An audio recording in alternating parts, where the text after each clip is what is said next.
Vous le savez, la Polynésie a lancé depuis 2015 son plan de transition énergétique. Le ministre des Outre-mer s'est rendu ce matin à l'hôpital du Taoné sur le site du SWAC, le système de climatisation par eau de mer en assemblage donc à Taoné. Il est capable de produire l'équivalent de la climatisation de 4000 foyers pour un coût énergétique très réduit. Une économie à terme de 350 millions de francs par an pour le CHT du Taoné. Et donc, par rapport à cela, Monsieur le ministre, vous le savez, le coût de l'électricité en Polynésie est l'un des plus élevés au monde. Wallis et Futuna bénéficient des dispositions de la CSPE, la contribution au service public de l'électricité. Ce dispositif sera-t-il étendu à la Polynésie ? Ce n'est pas encore à l'ordre du jour. Ça continue d'être étudié par la Commission de régulation de l'énergie, qui est dirigée par un préfet qui s'appelle Jean-François Carinco. C'est un sujet d'ailleurs qu'on n'a pas traité encore avec les responsables politiques polynésiens depuis mon arrivée. Je pense qu'on a deux sujets, le prix de l'électricité et comment cette électricité est produite. Et la question de la CSPE, maintenant, il faut la connecter à la transition énergétique.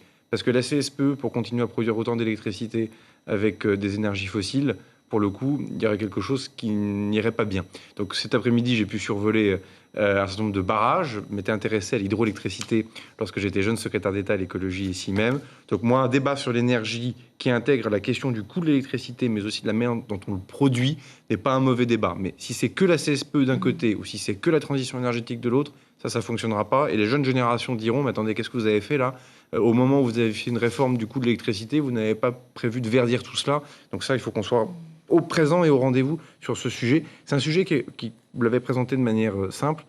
Il est redoutablement compliqué quand même dans la mise en œuvre. Il faut une loi. Enfin bref, les choses sont complexes. En tout cas, il n'y a pas d'opposition du gouvernement, mais je veux bien qu'on s'assure quand même d'avoir une stratégie partagée avec l'ensemble des autorités du pays. La Polynésie pourrait espérer donc bénéficier de ce dispositif. En tout cas, il n'y a pas de refus de notre part. Ça prend du temps. Il y a aussi la question de ce qui est fait en Polynésie. Est-ce que ça crée aussi la même situation en Nouvelle-Calédonie ? En Nouvelle-Calédonie, le rapport à l'électricité il est aussi différent parce que la question du nickel est derrière. Donc les usages domestiques ne sont pas les usages économiques. Enfin bref, il y a beaucoup de sujets qui doivent être traités, mais c'est un sujet qui est intéressant. Mais une fois de plus, attention, il faut penser à la transition énergétique.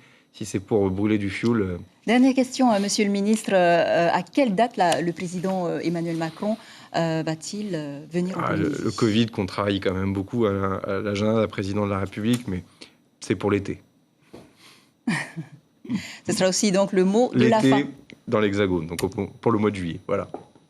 Monsieur le ministre, merci infiniment d'avoir répondu à nos questions.